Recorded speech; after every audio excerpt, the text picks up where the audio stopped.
Hello friends, स्वागत है आपका एक बार फिर से अपने यूट्यूब चैनल नॉलेज में। IFMS 3.0 पर अब सैलरी एरियर मॉड्यूल लाइव कर दिया गया है। हमें MSCP एरियर, प्रमोशन एरियर या अन्य तरह के जो भी एरियर बनाने हैं वो कैसे बनाने हैं, उनकी क्या प्रोसेस है, आइए प्रोसेस स्टार्ट करते हैं। सबसे पहले आपको IFMS 3.0 पर DDO के माध्यम से लॉगिन कर लेना है एंड अभी आपको जो भी कार्य करने हैं वो DDO के माध्यम से ही करने हैं। इसमें आपको मेकर चेकर अप्रूवल अलग से बनाने की अभी ज़रूरत नहीं है। जब तक ये हमें मैसेज नहीं देता है वर्कफ्लो कॉन्फ़िगरेशन के लिए, आप मत बनाइए। आप डायरेक्ट यहाँ से DDO से ही वर्क कीजिए जो भी आपको करना है, जैसे पे एंटाइटलमेंट हिस्ट्री क्रिएट करना, सैलरी एरियर बिल फॉरवर्ड करना। तो हमें यहाँ पे सबसे पहले DDO के माध्यम से लॉगिन कर लेना है एंड फर्स्ट ऑप्शन मिलेगा एम्प्लॉय मैनेजमेंट का। एम्प्लॉय मैनेजमेंट पे हमें ऑप्शन मिलेगा नीचे की साइड एम्प्लॉय मॉडिफिकेशन का। यहाँ पे हमें पे एंटाइटलमेंट हिस्ट्री पे क्लिक करना है। जो भी एम्प्लॉय होगा हमें सबसे पहले उसकी पे एंटाइटलमेंट हिस्ट्री क्रिएट करनी होगी। अब हमें क्या करना है, सबसे पहले उस एम्प्लॉय को सर्च करना है एंड मॉडिफाई बटन पे उसके सामने क्लिक करना है। अब इसके बाद हमें यहाँ पे एड पे एंटाइटलमेंट पे क्लिक करना है। जैसे इस पे क्लिक करेंगे उसकी जो बेसिक डिटेल्स है हमारे सामने ओपन हो जाएगी। अब हमें यहाँ पे रीज़न सेलेक्ट करना होगा, लेकिन उससे पहले मैं आपको बताना चाहूँगा कि आपको जो पे एंटाइटलमेंट हिस्ट्री क्रिएट करनी है वो एक से ज़्यादा बार तब करनी है जब आपकी बेसिक चेंज हो रही हो। अगर आपकी बेसिक कहीं 2 बार चेंज हो रही है एक सैलरी एरियर के टाइम पे, तो मान लीजिए आपको ये एरियर बना रहे हैं 1 अप्रैल 23 से या अभी 30 जून 2024 तक का, तो आपको 1 अप्रैल 23 को जो बेनिफिट मिला तो आपको 30 जून तक की बनानी होगी। फिर उसके बाद 1 जुलाई के बाद आपको वापस से पे एंटाइटलमेंट हिस्ट्री क्रिएट करनी होगी, क्योंकि वहाँ पे आपका बेसिक वापस से चेंज हुआ है। तो आपको ये ध्यान रखना होगा कि आपकी पे एंटाइटलमेंट हिस्ट्री 1 से 2 बार या 2 से 3 बार भी क्रिएट हो सकती है, तो आपको उसी के अकॉर्डिंग आपका एरियर बनाना होगा। तो यहाँ पे हमें अभी जो डेट है वो सेलेक्ट कर लेनी है कि इनको जो प्रमोशन वाला एरियर है वो अभी हम बना रहे हैं कि किसी एम्प्लॉय का प्रमोशन हुआ है तो उसका जो बेनिफिट है बीच का एरियर का वो हम उसको कैसे देंगे, कैसे एरियर बनेगा। यहाँ पे हमें सबसे पहले उसका रीज़न सेलेक्ट कर लेना है, प्रमोशन ऑर्डर डेट सेलेक्ट कर लेनी है, उसके बाद प्रमोशन की इफेक्टिव डेट, कब से उसे बेनिफिट मिल रहा है वो डेट हमें यहाँ से सेलेक्ट करनी होगी, और कितनी तारीख तक उसको बेनिफिट मिल रहा है वो आपको यहाँ से सेलेक्ट करना होगा। तो ये दोनों चीज़ें आपको यहाँ से सेलेक्ट करनी है। उसके बाद व्यू मंथ वाइज डिटेल्स पे क्लिक करना है। यहाँ पे आपको सबसे पहले सैलरी टाइप में डेज सेलेक्ट करने हैं, जो भी डेज आ रहे हैं। जून अब ले लेंगे जून मंथ। यहाँ पे भी जून मंथ में कितने डेज थे वो आपके सामने यहाँ पहले से ही शो हो रहे हैं, तो आपको अलग से डालने की ज़रूरत नहीं है। इसको ही डायरेक्ट यहाँ पे आपको डेज डाल के सेव कर देना है। सेव करने के बाद आपको यहाँ पे इसकी सर्विस कैटेगरी सेलेक्ट करनी होगी। ये एम्प्लॉय है स्टेट सर्विस के, तो अब हमें यहाँ पे अलग अलग डिपार्टमेंट की सर्विस सब कैटेगरी अलग अलग होती है, तो आपको वो अपने अकॉर्डिंग सेलेक्ट करना है। तो यहाँ पे मैंने सर्विस सब कैटेगरी सेलेक्ट कर लेनी है। यहाँ पे जो अब एम्प्लॉय का डेजिग्नेशन है वो हमें यहाँ से सेलेक्ट करना होगा। अब ये जो मैं एरियर बना रहा हूँ ये है जॉइंट डायरेक्टर, इनकी हमने यहाँ पे डेजिग्नेशन सेलेक्ट कर ले दिया है। यहाँ पे अब हम सेलेक्ट करेंगे पे कमीशन, इसके बाद पे स्केल सेलेक्ट करनी होगी। अब बहुत से एम्प्लॉयज़ के पे स्केल ओपन नहीं हो रही है यहाँ पे, तो इसका रीज़न ये है कि आपको वहाँ पे एम्प्लॉय मॉडिफिकेशन में जाके उस एम्प्लॉय की आपको सर्विस डिटेल्स अपडेट करनी है, तब जाके आपकी जो पे स्केल है ओपन होगी। बेसिक कौन सा लेना है कि किस तारीख से आप एरियर बना रहे हैं, वहाँ जो बेनिफिट मिला है वही आपको बेसिक लेनी है। उस तारीख को क्या डीए था वही आपको सेलेक्ट करना है। यहाँ मैंने 50% ले लिया है। अभी हम जो यहाँ पे एरियर बना रहे हैं वो 1 मई से बना रहे हैं। एंड मैं आपको एक बार बताना चाहूँगा कि मान लीजिए आपको ये एरियर बना रहे हैं फरवरी 24 से, तो आपको फरवरी 24 से 30 जून तक का बना रहे हैं, तो आपको पे एंटाइटलमेंट हिस्ट्री 2 क्रिएट करने की ज़रूरत नहीं है। अलग अलग फाइनेंशियल ईयर के अकॉर्डिंग आपको एक ही हिस्ट्री यहाँ पे क्रिएट करनी है। इसके बाद आपको यहाँ पे कैलकुलेट बटन पे क्लिक करना है। कैलकुलेट बटन पे क्लिक करने के बाद आपको स्क्रॉल करना है एंड एड पे एंटाइटलमेंट डिटेल पे क्लिक करना है। लेकिन उससे पहले आपको ये देख लेना है कि आपने HRA सेलेक्ट किया है या नहीं। HRA आपको यहाँ पे नो करना है, तब आपको यहाँ पे हाउस रेंट का ऑप्शन मिलेगा और आपके अकॉर्डिंग आपको यहाँ पे कैलकुलेट बटन पे क्लिक करना है। जैसे आप कैलकुलेट बटन पे क्लिक करेंगे आपके सामने HRA शो हो जाएगा। अब आपको एड पे एंटाइटलमेंट डिटेल्स पे क्लिक करना है।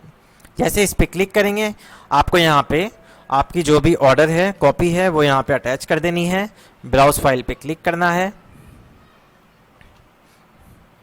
ब्राउज फाइल पे क्लिक करने के बाद आपको यहाँ पे आपकी जो सेंशन निकाली है ऑफिस से वो अटैच करनी है। उसके बाद सबमिट बटन पे क्लिक करना है एंड यस बटन पे आपको क्लिक करना है। जैसे ही आप यस बटन पे क्लिक करेंगे, आपने जो भी वहाँ पे इफेक्टिव डेट से टू डेट तक डाली है उसका एक डिस्क्रिप्शन आपके सामने ओपन होगा एंड उसको आपको ई साइन करना होगा। तो आपको ये डेट मैच कर लेनी है कि आपने ये सही डाली है या नहीं, और ये बेसिक सही आ रही है, डीए सही आ रहा है या एचआरए सही आ रहा है या नहीं। उसके बाद आपको सिंपल ई साइन वाले ऑप्शन पे क्लिक करना है। ई साइन वाले ऑप्शन पे जैसे ही क्लिक करेंगे आपको एक ओटीपी प्राप्त होगा। ओटीपी प्राप्त होते ही आपको जैसे ही ओटीपी डालेंगे तो आपको यहाँ पे इस तरह की एक कॉपी ओपन होगी। जैसे ही आपको ओटीपी डालना है प्राप्त करके, आपको नीचे प्रोसीड वाले ऑप्शन पे क्लिक करना होगा। जैसे ही आप प्रोसीड वाले ऑप्शन पे क्लिक करेंगे इस तरह का पेज एक आपके सामने ओपन होगा। यहाँ पे आपको वो ई साइन मिलेगा ओटीपी डालने के बाद। तो आपको ये चेक कर लेना है अच्छे से। चेक करने के बाद इसको हम यहाँ से अभी क्लोज, एम्प्लॉय मैनेजमेंट वाले ऑप्शन पे जाना है, मॉडिफिकेशन वाली टैब में जाना है एंड पे एंटाइटलमेंट हिस्ट्री पे क्लिक करना है कि अभी जो हमने हिस्ट्री क्रिएट करी है वो हुई है या नहीं। वापस से उस एम्प्लॉय को सेलेक्ट करना है, उसके सामने मॉडिफाई बटन पे क्लिक करना है। अब हम देखेंगे जो हमने हिस्ट्री क्रिएट करी है वो हमारे सामने यहाँ शो हो गई है। तो आपको अगर लगता है कि गलत हिस्ट्री क्रिएट हुई है तो आप यहाँ से डिलीट भी कर सकते हैं। अब हम यहाँ पे वापस से बिल्स वाले सेक्शन पे जाएंगे। सैलरी बिल्स में एरियर वाले ऑप्शन में फर्स्ट वाला ऑप्शन सेलेक्ट करेंगे, सैलरी एरियर। अब हमें यहाँ पे प्लस वाले आइकन पे क्लिक करना है, रेज एन एरियर रिक्वेस्ट। जैसे इस पे क्लिक करेंगे वापस से उस एम्प्लॉय को सेलेक्ट करना है। उसके बाद जो भी एम्प्लॉय है जिसका भी हमने पे एंटाइटलमेंट हिस्ट्री क्रिएट करी है तो आपको सेलेक्ट बटन पे क्लिक करना है। जैसे आप सेलेक्ट बटन पे क्लिक करेंगे उसकी हिस्ट्री आपके सामने ओपन हो जाएगी। उसके बाद आपको यहाँ पे सिंपल सबमिट बटन पे क्लिक करना है। मान लीजिए आपने 2 या 2 से अधिक हिस्ट्री क्रिएट करी है तो आपको यहाँ पे वो तीनों की तीनों यहाँ पे सेलेक्ट करनी होगी। अब हमें यहाँ पे सिंपल सबमिट बटन पे उसके सामने क्लिक करना है। जैसे सबमिट बटन पे क्लिक करेंगे आपके सामने अलाउंस आ जाएगा, पेएबल एरियर आ जाएगा। इसका मतलब है इस अमाउंट को आपको सबसे पहले आपकी एरियर शीट से मैच करना है, मैच खा रहा है या नहीं तभी आपको आगे प्रोसीड करना है, अदरवाइज नहीं।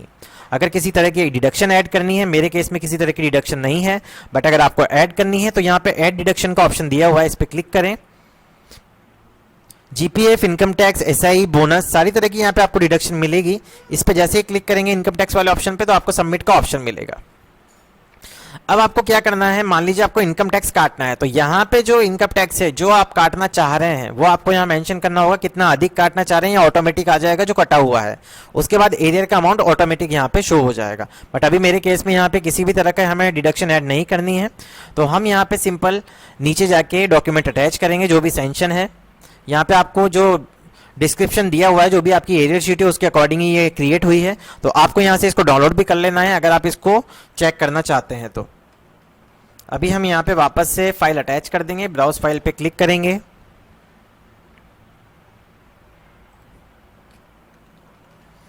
एंड सिंपल यहाँ पे डॉक्यूमेंट अटैच करके हम यहाँ पे सबमिट बटन पे क्लिक करेंगे। जैसे सबमिट बटन पे क्लिक करेंगे हमें यस कर देना है। हमारे पास एक सक्सेसफुली का मैसेज आएगा कि हमारा सक्सेसफुली रेफरेंस जनरेट हो गया है, इसको ओके कर देना है यहाँ से। पे एंटाइटलमेंट हिस्ट्री चेक करने के बाद अब हम देखेंगे कि हमें जो बिल्स वाला ऑप्शन है उस पर वापस से जाना है। बिल्स वाले ऑप्शन पे जाने के बाद हमें सैलरी एरियर बिल वाले ऑप्शन पे क्लिक करना है। जैसे ही क्लिक करेंगे जो हिस्ट्री क्रिएट करी है वो हमारे सामने ओपन हो जाएगी।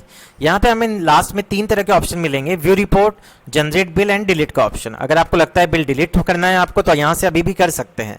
अभी हम सिंपल यहाँ से जनरेट बिल करना होगा। इसके बाद यहाँ पे और ये sure want to generate bill पे आपको यहाँ पे चेकबॉक्स पे क्लिक करना है एंड यस बटन पे क्लिक करना है।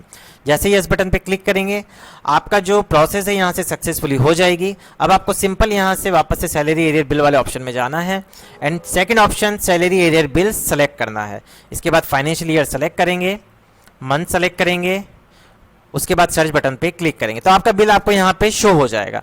इसके बाद आपको यहाँ पे चेकबॉक्स पे क्लिक नहीं करना है, अभी डायरेक्ट यहाँ पे बिल नंबर पे क्लिक करें एंड बिल की डिटेल जरूर चेक करें ट्रेजरी फॉरवर्ड करने से पहले। यहाँ पे आपको व्यू रिपोर्ट मिल जाएगी, अपडेट शेयरिंग पैटर्न होता है तो वो हो जाएगा। लगता है बिल गलत बन गया है तो डिलीट कर दीजिए। डिलीट करने के बाद आपके सामने सिंपल वही प्रोसेस है। नीचे आपको वापस से डॉक्यूमेंट अटैच करने हैं,